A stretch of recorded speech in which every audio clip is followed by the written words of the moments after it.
یہ وہ وقت ہے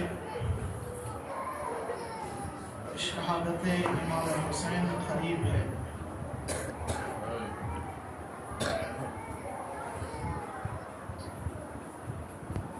خدا آپ لوگوں کی عزاداری کو قبول کرے۔ آمین۔ اس عزاداری کے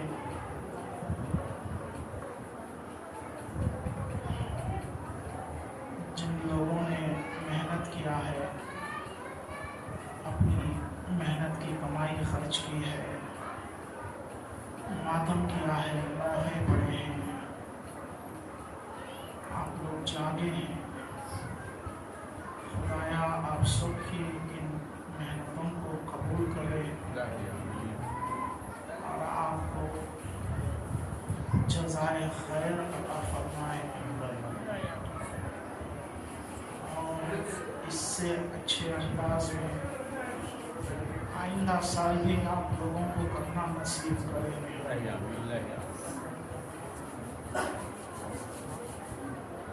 عزاداران حسین کل آپ نے سماعت فرمایا تھا کہ حسین کی جو شخصیت ہے وہ کسی زمین یا ملک سے فخر نہیں رکھتی، بلکہ ایک انسانیت سے تعلق رکھنے والی شخصیت ہے، اور حسین پر گریہ کرنا ثواب عظیم ہے، اور اس کے ساتھ معرفت کا ہونا ضروری ہے۔ یعنی آپ جو گریہ کر رہے ہیں، کیوں کر رہے ہیں، یہ چیز آپ پہچاننا ضروری ہے۔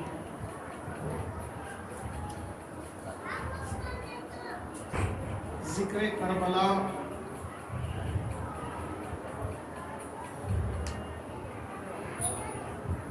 صلوات بھیجیے اللہم صلی علی محمد و آل محمد۔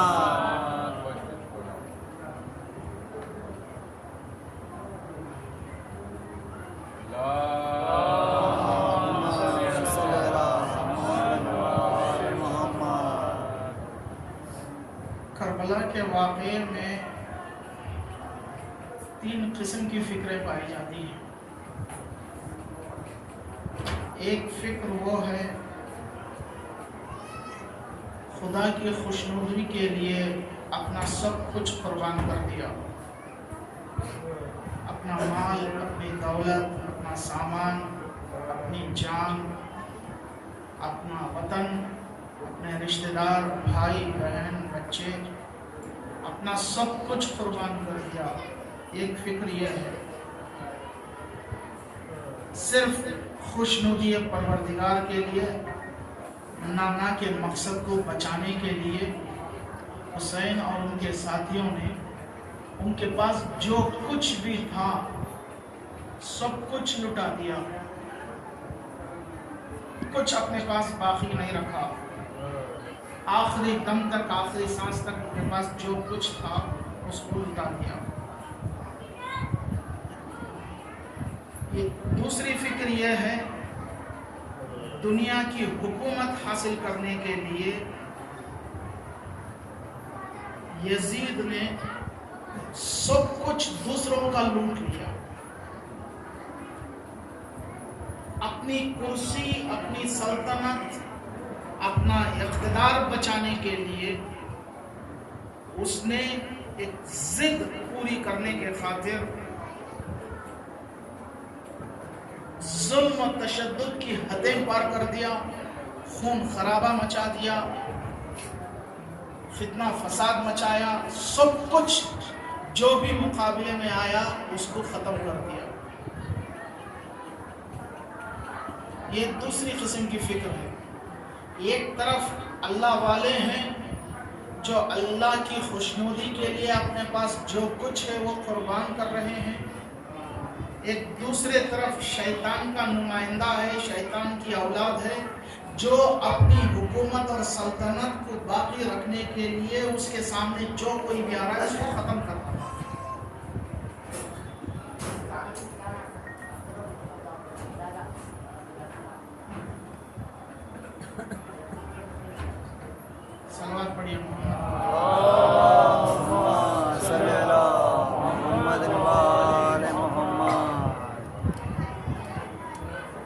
تیسری فکر یہ ہے تردد اور تذبذب کی دنیا ہے. عمر سعد بے چین اور پریشان ہے. ایک طرف اس کو جنت نظر آ رہی ہے، ایک طرف دنیا کی جنت نظر آ رہی ہے. ایک طرف رسول خدا اور امام حسین جو جنت کا وعدہ کیے ہیں وہ بھی دکھ رہا ہے، ایک طرف جو یزید نے دنیا داری جو دی ہے وہ بھی دکھ رہی ہے. جو یزید نے وعدہ کیا تھا میں تجھے رے کی حکومت دے دوں گا. اس زمانے میں رے جو تھا وہ فارس کا علاقہ یعنی تہران اور اس کے اطراف کا علاقہ ایران میں. رے کی حکومت کا میں تجھے حاکم بنا دوں گا. امام حسین نے اسے کہا تھا کہ تو جس حکومت کے لالچ میں تو میرے ساتھ جنگ کریں گا اس زمین کا ایک دانہ بھی تو کھا نہیں سکے گا. اس کو معلوم تھا کہ امام جھوٹ نہیں بول رہے ہیں، سچ بول رہے ہیں. اب دیوار پر کھڑا ہے، یزید کا ساتھ دوں یا حسین کا ساتھ دوں؟ حسین کا ساتھ دے کر اپنا سب کچھ قربان کر کر ابدی زندگی حاصل کر لوں یا یزید کا ساتھ دے کر دنیا کے عیش و عشرت حاصل کروں؟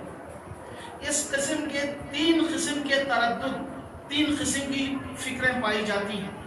ایک سب کچھ اپنا قربان کر دیا خدا کے لیے، ایک دنیا کے لیے سب کچھ دوسروں کا لوٹ لیا. ایک تیسری فکر ہے جو تردد میں ہے، کس کا ساتھ دیں کس کا ساتھ نہ دیں.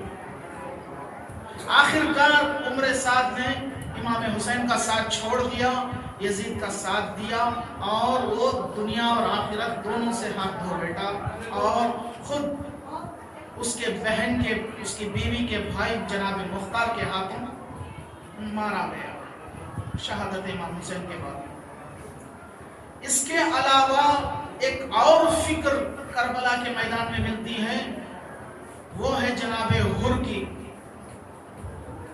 حر بھی امام حسین کے مقابلے میں آیا تھا. جب بحث ہوئی تھی، بات چیت ہوئی تھی، اس وقت امام نے ایک مختصر سا خطبہ کہہ لیجئے یا کچھ واعظ و نصیحت کہہ لیجئے کہا تھا. وہ پوری تفصیل مجھے نہیں پڑھنا ہے. اس میں کا ایک جملہ امام حسین کا، ایک جملہ آپ کے شعور کو بیدار کرنے کے لیے، آپ کے سوئے ہوئے دماغ کو تازہ کرنے کے لیے کافی ہے. امام نے کہا من فقدک ماذا وجد ومن وجدک ماذا فقد. امام نے کہا ہے میرے پروردگار، جس نے تجھے کھو دیا اس نے کیا پا لیا، اور جس نے تجھے پا لیا اس نے کیا کھو دیا.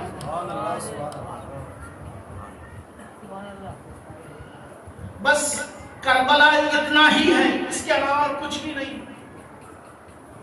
کربلا میں اس جملے کے سوا اور کچھ بھی نہیں ہے.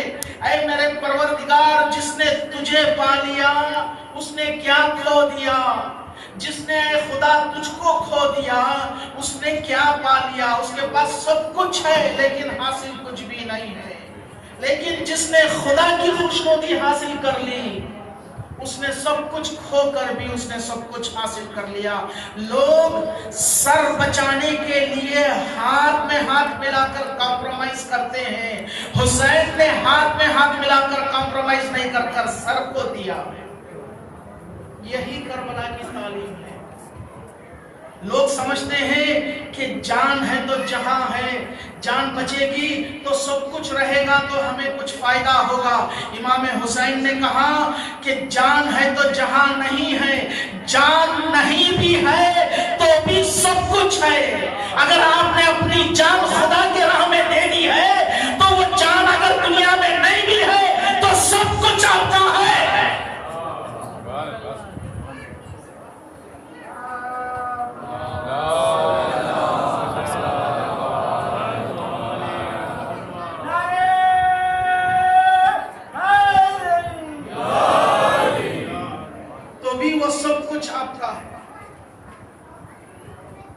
عزیز و دوستو، جب میں اس سے پہلے والے وزٹ میں جب میں آیا تھا 14 سال پہلے یا 15 سال پہلے، اس وقت میں آپ کو ایک انگریز مفکر کا ایک جملہ کوٹ کیا تھا کہ وہ کہتا ہے کہ حسین کسے کہتے ہیں، حسین کے معنی کیا ہے۔ اگر آپ لوگ یاد رکھے ہیں تو میں پھر سے یہ کوٹ کر رہا ہوں کیونکہ وقت کی مناسبت ہے۔ اس نے کہا کہ H فار ہیومینٹی، انسانیت، U فار یونائٹی، اتحاد، S for security of life, زندگی کی ضمانت، second S for spiritual power, روحانی طاقت،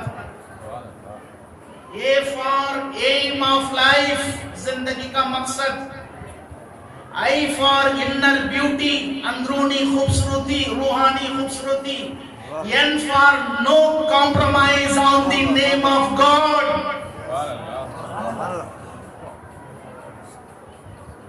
والفضل ما شہدت بہ العادہ، فضیلت وہ ہے جس کی گواہی دشمن دے۔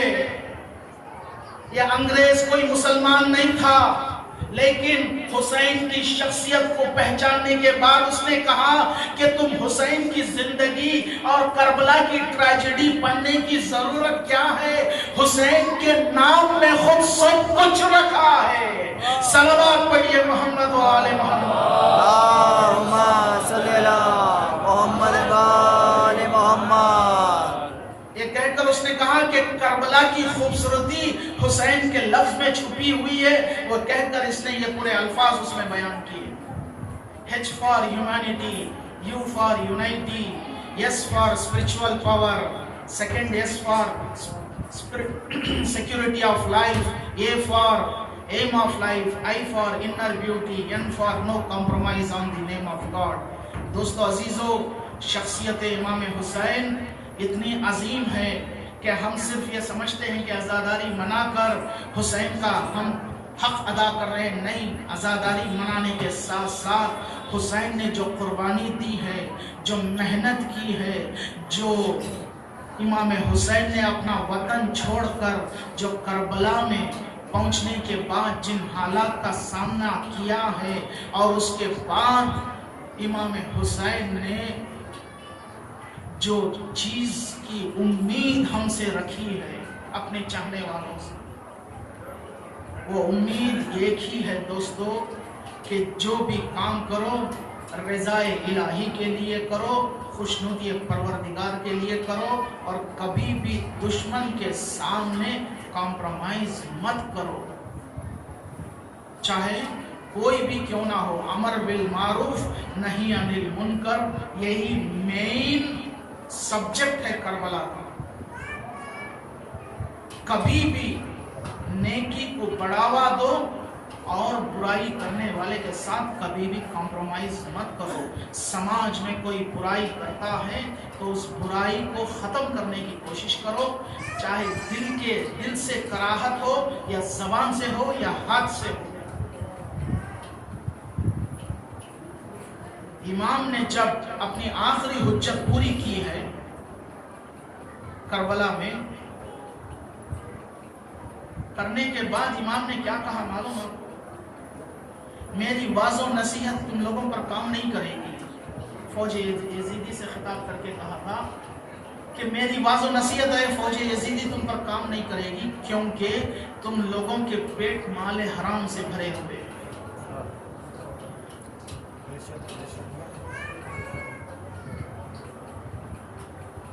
یعنی امام کا قول اور فعل اگر آپ کو اڈاپٹ کرنا ہے تو آپ کو آپ کے خون میں حلال غذا ضروری ہے۔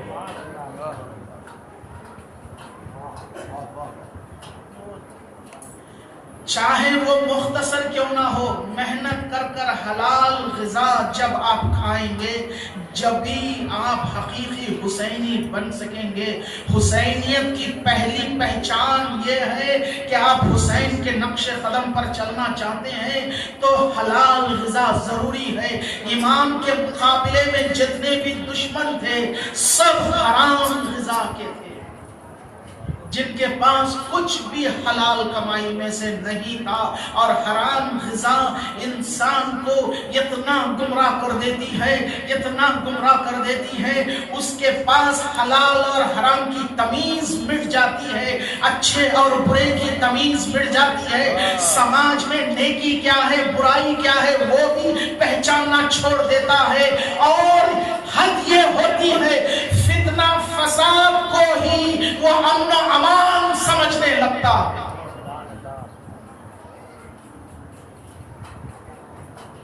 یہ پرابلم دنیا کے ہر سماج میں پائی جاتی ہے۔ یاد رکھو، جہاں کہیں پر بھی ذکر حسینی کے اوپر اگر کوئی ایسا مرحلہ آتا ہے تو سمجھ لینا کہ ضرور بضرور غذا میں کچھ فرق ہے۔ عزاداران حسین، ہم اپنے بچوں کی تربیت حلال اور پاک غذا پر کریں، یہ آپ کی ذمہ داری ہے، بچے کی نہیں۔ کل کے دن سوال آپ سے کیا جائے گا کہ آپ نے محنت کر کر اپنے بچے کی جو تربیت کی ہے اس میں حلال غذا کا ہونا بہت ضروری ہے۔ بچے کی نیک نیتی، بچے کا عمل، بچے کی ہدایت، بچے کی کامیابی، بچے کی دینداری، بچے کا نیک اخلاق، بچے کی تربیت، سب کچھ ڈیپینڈ کرتا ہے آپ کی محنت کی پاک غذا پر۔ سماج میں اس چیز کا لحاظ رکھنا، غور کرنا بہت ضروری ہے۔ عزاداران حسین، جس دن یہ چیز، یہ فکر ہماری ختم ہو جائے گی کہ پیسہ چاہے کون سا بھی ہو، کہیں سے بھی ہو، ہمیں مل جائے تو بس ہے، بچوں کی پرورش ہو جائے تو بس ہے، نہیں، اس سے کام ہونے والا نہیں ہے۔ مختصر سا ہو لیکن حلال غذا کا ہو۔ یہی کربلا کا ایک دوسرا سب سے بڑا درس ہے عزاداران حسین۔ ہاں عزاداروں، یاد رکھیں، کربلا ابھی چند منٹوں میں امام کی شہادت ہونے والی ہے۔ تاریخ کے مطابق عصر عاشور امام کی شہادت ہوئی تھی۔ عصر وہ وقت ہے جو ظہر کا وقت ختم ہونے کے بعد شام کا وقت جو جا کر مغرب سے ملتا ہے۔ عزاداروں، صبح سے شام تک 3 دن کا بھوکا پیاسا سیدہ کا لال لاشوں پر لاشیں اٹھا چکا، اصحاب کے لاشیں اٹھا چکا، انصار کے لاشیں اٹھا چکا۔ عزاداروں، آن و محمد کی شہادت ہوئی، ان کے لاشیں خون میں غلطاں ہوئے، ان کو لے کر امام حسین کربلا میں آئے، خیمہ گاہ میں لے کر آئے۔ اس کے بعد اپنے بھائی کی نشانی قاسم کا لاشا پامال ہوا، اس کو لے کر خیمہ گاہ میں آئے۔ اس کے بعد اپنا لال کڑیل جوان اکبر جس کے سینے پر برچھی لگی، اس کو اپنے بیٹے کے لاشے کو بھی لے کر خیمہ گاہ میں آئے۔ عزاداران حسین، امام حسین صبح سے شام تک لاشیں اٹھا چکے تھے۔ آخری میں اپنے بھائی عباس کا لاشا بھی اٹھایا، لیکن تاریخ میں ملتا ہے جناب عباس کے لاشے کو ترائی پر لٹا دیا، خالی علم لے کر خیمہ گاہ کے طرف آئے۔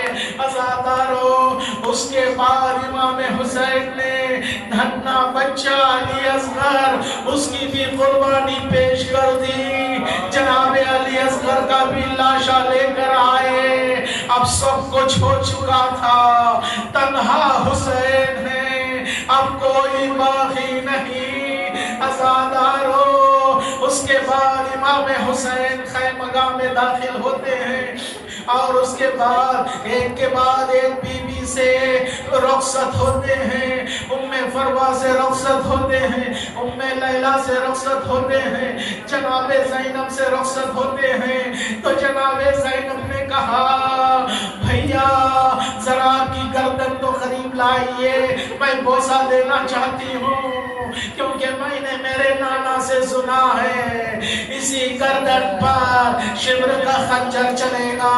عزاداروں، امام حسین نے کہا، اے میری بہن زینب، ذرا اپنے بازو پر سے چادر ہٹاؤ، میں بوسہ دینا چاہتا ہوں، میں نے میرے نانا سے سنا ہے تمہارے بازو میں رسم باندھی جائے گی۔ عزاداروں، اس کے بعد جناب فضہ سے رخصت ہوتے ہیں، اے میری ماں کی کنیز فضہ خدا حافظ، اے جناب زینب میری بہن زینب خدا حافظ، اے ام لیلہ خدا حافظ، اے ام رباب خدا حافظ، اے فروا خدا حافظ۔ سب بیویوں سے خدا حافظ کرنے کے بعد امام نے کہا علیکن من السلام، اے بیویوں آپ لوگوں پر میرا سلام ہو۔ اس کے بعد امام زین العابدین کے خیمے میں آتے ہیں، عزادار آنے کے بعد امام بستر پر لیٹے ہوئے ہوتے ہیں،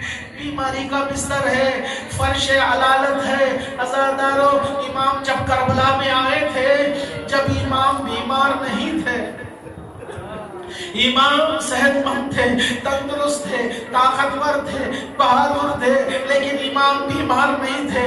جب کربلا میں داخل ہوئے، جب فوج یزیدی کو دیکھا، چوتھے امام نے اپنے بابا سے پوچھا بابا کیا اس مختصر سی فوج کے لیے ہم جنگ کرنے آئے ہیں؟ یہ کون سی بڑی بات ہے؟ ایک طرف سے چچا عباس، ایک طرف سے میں، ایک طرف سے آپ اور علی اکبر مل کر یہ سارے فوج کا صفایا کر سکتے ہیں، یہ کون سی بڑی بات ہے؟ یہ کہنا تھا۔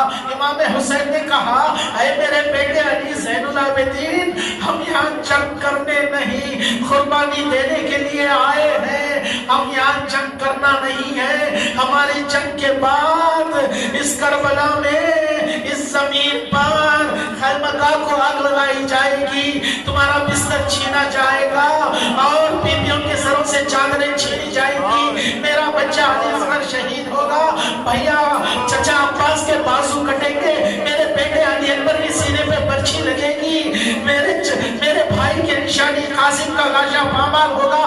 بس یہ سننا تھا۔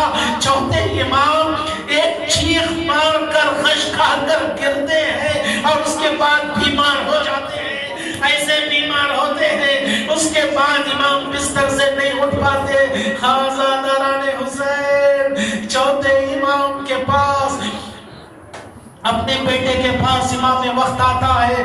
امام نے راز امامت حوالے کرنے کے بعد امام نے کہا اے میرے بیٹے علی زین العابدین دیکھو، ابھی چند منٹوں میں تھوڑی دیر میں جا رہا ہوں اور جانے کے بعد میری شہادت ہو جائے گی، یاد رکھنا میری شہادت کے بعد اپنے پھوپھیوں کا اور اپنی ماؤں کا، چھوٹے چھوٹے بچے جناب سکینہ کا خیال رکھنا، یاد رکھنا ہمیشہ سے خدا کے اس امتحان میں کامیاب رہنا۔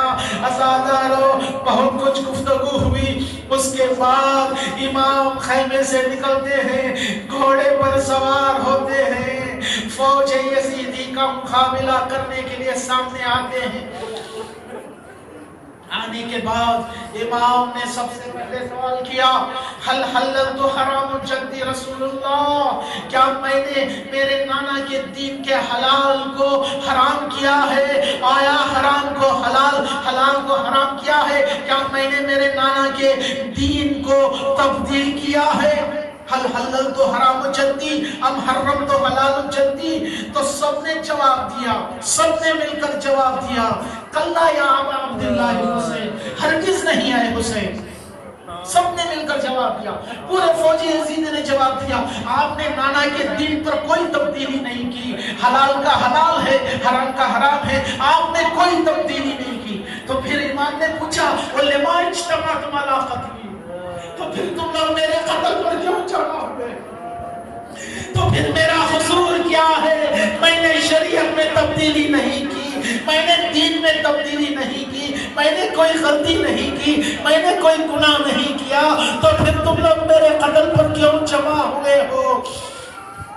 عزادارو فوج یزیدی کا جواب سنیں، فوج یزیدی سے جواب آتا ہے بغضاً لأبیک، ہم تمہارے باپ کے دشمنی میں جمع ہوئے ہیں، ہم تمہارے باپ کی دشمنی میں جمع ہوئے ہیں۔ فوج یزیدی میں جتنے لوگ تھے، جس کا کوئی بھائی، جس کا کوئی باپ، جس کا کوئی بیٹا جو مولا کائنات کے ساتھ جنگوں میں مارا گیا تھا، یزید کی انٹیلیجنس بیورو نے یہ یہ کوشش کر کر سارے بستی سے سارے علاقے سے انفارمیشن نکال کر ایسے لوگوں کو ورغلا کر پرووک کر کر فوج یزیدی میں جمع کیا گیا تھا کہ یہ علی کا بیٹا حسین ہے جس کے باپ نے تمہارے باپ دادا کو بھائیوں کو قتل کیا ہے، چلو ہم اس کے ساتھ انتخاب لیتے ہیں، یہ کہہ کر فوج یزیدی میں لوگ جمع کیے گئے۔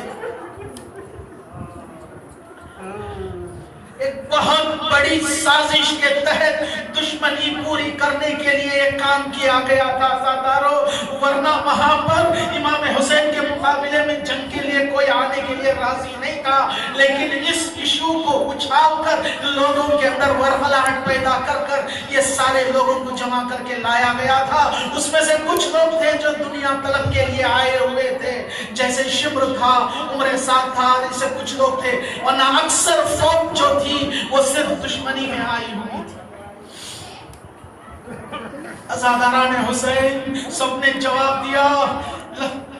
جواب دیا بغضاً لأبیک، ہم تمہارے باپ کے دشمنی میں جمع ہوئے ہیں۔ یہ تاریخ کا جملہ ہے، اس کے اندر کوئی قسم کا کہیں سے بھی اختلاف نہیں ہے، سب متفق علیہ جملہ ہے یہ جو تاریخ میں لکھا ہوا ہے۔ اے حسین ہم تمہارے باپ کی دشمنی میں جمع ہوئے ہیں۔ اس کے بعد امام نے کہا میری واعظ و نصیحت تم پر اثر نہیں کرے گی، لقد ملئت بطونکم بالحرام، کیونکہ تمہارے پیٹ حرام سے بھرے ہوئے ہیں۔ اس کے بعد امام نے تلوار کو نیام سے نکالا اور رجز پڑی، اے فوج یزیدی تم لوگ مجھے نہیں پہچانتے ہو تو پہچان لو، میں حسین ابن علی ابن ابو طالب ہوں، میں سیدہ کا لال محمد مصطفیٰ کا نواسا ہوں، علی مرتضیٰ کا بیٹا ہوں، میرے ہی کی وجہ سے ہم اہل بیت کے وجہ سے ہی کائنات پیدا ہوئی ہے، جنت پیدا ہوئی ہے، آسمان پیدا ہوا ہے، ہمارے ہی صدقے میں سب کچھ ہے۔ یہ رجز پڑھتے جاتے تھے اور حملہ کرتے جاتے تھے۔